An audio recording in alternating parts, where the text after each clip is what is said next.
So, readiness students will start the virtual learning center by first watching a video on place value.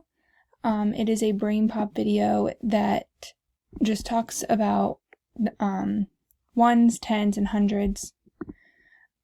It's by brain pop, and this little girl Annie talks about the different place values.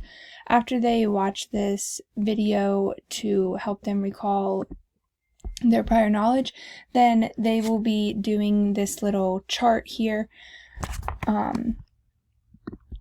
It is just a worksheet that I created. I put it in a paper or a page protector so that students can write dry erase marker on it and then wipe it off and do it again and again.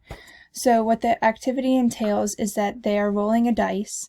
For the readiness learners, they're only doing numbers with 2 place values, so they're doing tens and ones, and they're not comparing more than, less than, or equal to with the numbers. So the instructions are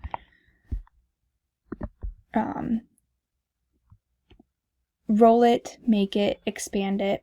So what they're going to have to do is they're going to take a dice, and then, so they rolled a 6, so they'll write 6 on their paper, and then roll it again for the ones place. Got 3. So now they have 63 here on in their roll it section here. So then what they have to do is use their tens blocks and their singles cubes and visually represent what 63 looks like.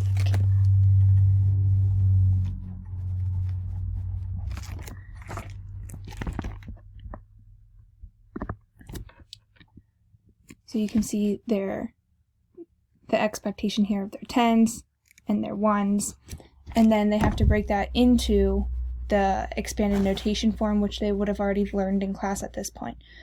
So they have 60 plus 3 equals 63, and then they'll just write that on top of those lines that are provided.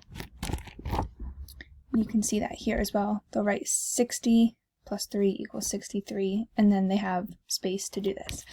And then it gives them 5 options for them to roll the dice over and over again. So they just get a different number every time, and so they don't get bored of having the same worksheet to do every single time they would do this center.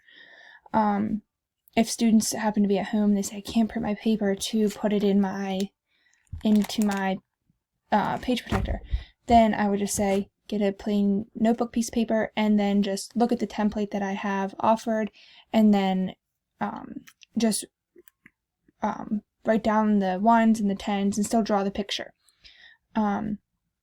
If a student would say I don't have any dice at home, or I don't have enough dice, I don't have 2 different dice, 1 is fine, just roll it multiple times, or get a deck of cards and pull a card out, and if you pull out a 3 or a 7 or whatever, or if you don't have a deck of cards either, you can just think of a number randomly, 16 or 28 or whatever, or have a parent or sibling prompt with a number so that they can just get the practice of identifying the tens and the ones and then visually drawing what those tens and ones mean.